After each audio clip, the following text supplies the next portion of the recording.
Hi, welcome back. Join me on another Hex Encounter adventure. This is a Victory Denied, designed by Adam Starkweather, published in 2009 by Multiman Publishing. It's part of the International Games series. Very cool looking group of games. I have another one from the set called Warriors of God, totally unrelated to this.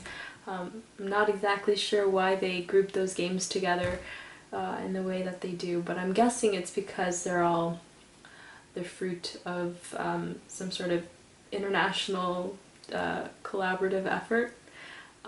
This game was based on another very popular and currently very out of print game called A Victory Lost by Japanese wargame designer Nakamura Tetsuya. I picked this game up because at the time I was looking for something that would be a good introduction to the chit pull system. I was wanting, well, back in the beginning I was kind of, and I'm still researching games and trying to look for low complexity, low counter density, one map war games to slowly introduce me to all the various innovations, all the various mechanics. So I went with the game and I'm looking forward to trying it out. It was also recommended to me by Itinerant Hobbyist. He already has a great set of playthrough videos up already of his kind of learning game of it. Mine will be much longer, of course. And I thought that it would be a good step up from the Victory Point Games basic training stuff that I was doing. It seems to fit complexity-wise somewhere between Operation Kremlin and Red Winter, which is just perfect for me right now. But it's still going to be a huge challenge. I'm just talking about rules overhead, how much I can keep in my head at once, not screw up too much. I also found this kind of player aid, which is very helpful. But the rules are not very long, very clear. There's some errata, both on a strip of paper in the box, also online, but nothing major. The map feels bigger than it is. I think the sheet is no larger than our map from Operation Kremlin, but the hexes are much smaller. It's a very nice looking map, nice looking pieces. I guess what I'll do is give you kind of a gist of the rules. I don't know how much of that I'll do, we'll see how long it takes. But I want to jump into turn one. By the way, I'm sure most of you are not only very familiar with this game, probably own it and played it a bunch of times. So apologies in advance, but if you're not familiar, this is yet another World War II East Front operational level game, which is where a lot of these well-regarded introductory games reside, so no surprise there. And it recently also got second place. It was the second on a list of 10 games, Marco's top 10 beginning war games video list. So congratulations, check that out. Let's see what all the fuss is about. Alright, let's take a look at the map. I have all of the units in their starting locations as printed on the board, very specifically not just by unit type but also historical ID for you history buffs. So we have our German units in gray and black, Soviet units in tan and red. The subtitle of the game is Crisis at Smolensk, July to September 1941. So Smolensk is right here, a little bit west of center, and the rest of the map depicts the area between the Minsk pocket and Moscow. In the north there's some familiar towns like Polotsk, Rzhev. In the southeastern corner we have Orel. Each turn represents roughly 7 days of real time starting on July 10th. Each hex is about 10 miles across. We have the 2nd and 3rd German Panzer groups right up against the Dnieper and western Dvina rivers. They've entered Polotsk, they've taken Vitebsk, they've entered Orsha and have Mogilev in a bad situation. We have different types of terrain, of course, mainly this clear terrain, but also big clusters of woods and swamp hexes scattered about the board. A few of these hill hexes, and then we have other features like major rivers, minor rivers, roads, towns and cities, as well as the German and Soviet supply sources. Here's a close-up of some of the counters surrounding Mogilev. You can see that this game uses these blank rectangles for infantry units instead of your standard NATO symbol, and I've also decided to go with the silhouetted counters for motorized units, though the game also comes with a set of counters with symbols on them like parallelograms, which I thought might be too similar to the rectangles. And then this guy, he's special, he gets a symbol. Some cavalry units, then these non-combat HQ units, which was a pleasant surprise, a little bonus. I was meaning to learn about the chit pull system. I also get to learn and try out the command system with this game. And then we have these VP chits. These are a minor victory chit, and we also have major victory point chits that are placed face down. They each have a different value on them, with the gold ones I think being generally more valuable, shuffled and placed in each of these objective hexes with the star symbol on them. An immediate German victory is triggered when a German unit enters one of these 3 Moscow hexes. An immediate Soviet victory is triggered when a Soviet unit enters the Minsk pocket, or when they take back a victory point objective and go to draw a chit from the victory chits box, and there are none. At the end of turn 6, the German player rolls on the Hitler directive table, and there are 3 possible results: Guderian's choice, Hitler distracted, or objective Moscow. With Guderian's choice, the German player simply selects one from the other 2. And depending on the outcome, the length of the game and the endgame scoring may change as long as an immediate victory condition isn't triggered.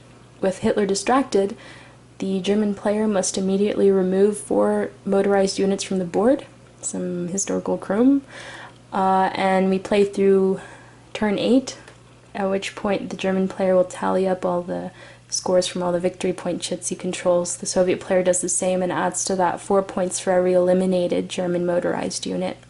If the scores are equal, then the game is a draw. With objective Moscow, we play through the end of turn 10, but instead the Soviet player gets twice as many points for all the victory chits he has, and gets 6 points for every eliminated German motorized unit. If the scores are equal, it's a German victory, unless objective Moscow is selected as a result of Guderian's choice, at which point, if the scores are equal, then it's a draw. The sequence of play is made up of 2 phases, the command phase and the end of turn phase. And the command phase is broken down into the command chit selection phase and the command execution phase. During the command chit selection phase, you look at the current turn on the turn track to determine how many command points each player gets. On turn 7, for example, the Soviet player gets 3, the German player gets 3 as well. That's how many of their own command chits they can place in the cup at the beginning of the turn, along with the 3 or 4 others that always begin in the cup, which include the German air power, the reinforcement chit, and the supply chit, and after turn 1, the Soviet artillery chit. Starting on turn 8, there are 2 values for German command. The number to the left of the slash is if Hitler's distracted. The number to the right is if we're going for objective Moscow. During the command execution phase, you draw a chit from the cup and resolve it, and you repeat the phase until the cup is empty. The phase is broken down into 3 segments: command, movement, and combat. During the command phase, you draw a chit. If it's a command chit, then the corresponding player becomes active player and can resolve movement and combat. with all of its activated units. And I guess I'll try to give you an example of activation. Let's say we had this situation and we drew this Soviet command chit for the 20th Army. The corresponding HQ on the board would activate, which is here. This has two ratings. It's the number to the left in the box is its command range and number of hexes. The number to the right is its movement allowance, both 4s. So it would activate all units, both combat and non-combat units, within 4 hexes of its location, including 5th Mechanized, 34th Infantry Corps, and 23rd Mechanized, as well as these two HQs, 19th Army and 16th Army. Those would also activate, but only combat units within its command range, so 25th, 69th, and both units in Smolensk, although this is a PVO unit with a movement allowance of 0. The exception is that you can't then chain HQs, so this HQ 13th Army would not activate, therefore this unit here, 62nd Infantry Corps, would not get to do anything quite yet. For a German example, let's say we drew this German command chit for the 2nd Panzer Group. We would get to choose one motorized unit, one unit from 2nd Panzer Group with the black background to activate. And all of these units have a command range of 3 hexes. So let's say we choose this unit. It would activate all 2nd Panzer Group units within its range that belong to its core with the same color band, in this case red.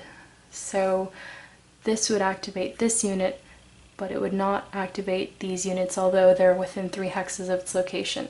And then this you can chain as much as you would like, so within the same core. This would activate this would activate this. If there were another red 2nd Panzer motorized unit here in the woods, it would also activate. However, if this were over here, and we chose this to activate, these 2 units would get to do stuff. This one would not, would get left behind possibly. Alright, we have some of these special chits that I mentioned before. Here's a supply chit. Very generally speaking here, when you pull this, you look down here on the track to determine how many German units are placed out of supply. So for turn 6, for example, we have 2. The Soviet player can grab these out of supply markers and choose any 2 German units on the board that they want to place out of supply, which means that that unit's attack and movement are halved and rounded down. Everything is rounded down in this game. And then after that you determine actual supply status and mark those units with these isolated markers. The supply line cannot be traced through an enemy zone of control unless it's suppressed by a friendly unit. It cannot pass over an unbridged major river hex side. And when isolated, a unit, all of its factors are halved and rounded down, including its defense strength. If a Soviet unit is eliminated while in isolation, then it's permanently removed from the game. When this reinforcement chit is pulled, we bring reinforcements on the map. There are a few here that enter on specific turns. There's some that start off map that enter on turn 1. There are others with an asterisk that come in as variable reinforcements depending on a die roll on a certain turn at what rate. And then we have this German air power chit. When pulled, the German player can place any used Stuka markers back in the box for future use. This helps the German player when attacking and defending. And there are 3 of them available at the beginning of the game. There's also one bomber chit. This can only be used once per game. It's a much more powerful kind of version of these Stuka markers. The Soviet player has this artillery chit when pulled. They roll a die to determine how many artillery attacks they can conduct to units that are either adjacent to hexes or adjacent to Soviet units. Did I say hexes? Adjacent to HQs or Soviet units, or 2 hexes away if their Soviet unit is on a hill. And then once per game they can use this. Where'd it go? There it is. They have a rocket marker. This guy. They can use this once per game like the Germans can with the bomber chit to make a very powerful artillery attack. Here is a quick look at the terrain effects chart that's printed on the board, at least part of it. Here's the terrain type, movement cost, effect on combat. It costs more movement points for motorized units to move into swamp or woods hexes. There is strategic movement in this game along roads for non-motorized units that begin their movement segment on a road, move entirely along road, do not begin in an enemy zone of control or enter an enemy zone of control during that movement.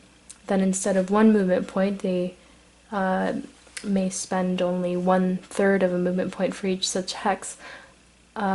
It costs plus 2 movement points to leave an enemy zone of control, plus 2 to enter an enemy zone of control. And stacking is limited to 2 combat units in an HQ per hex.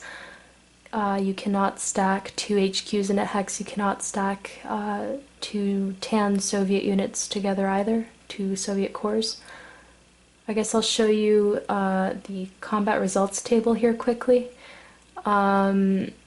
There are a lot of things that I'm skipping over that I hope to cover during the playthrough, including the Minsk pocket and a whole bunch of other things, Soviet reserves.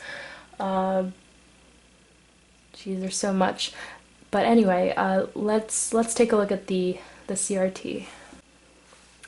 Okay, here's the combat results table. And what's interesting about this is that depending on which side you're playing, you are rolling a different die. So we have a red D10 for the Soviet player, black D6 for the German player. You're rolling on the same table, which is odds-based. And there are a lot of retreat results. A1, attacker loses a step. DR, defender retreats 1 hex. 1 DR2, defender loses a step, retreats 2 hexes, etc. So I think this about does it with my intro. I am exhausted. Thank you for watching.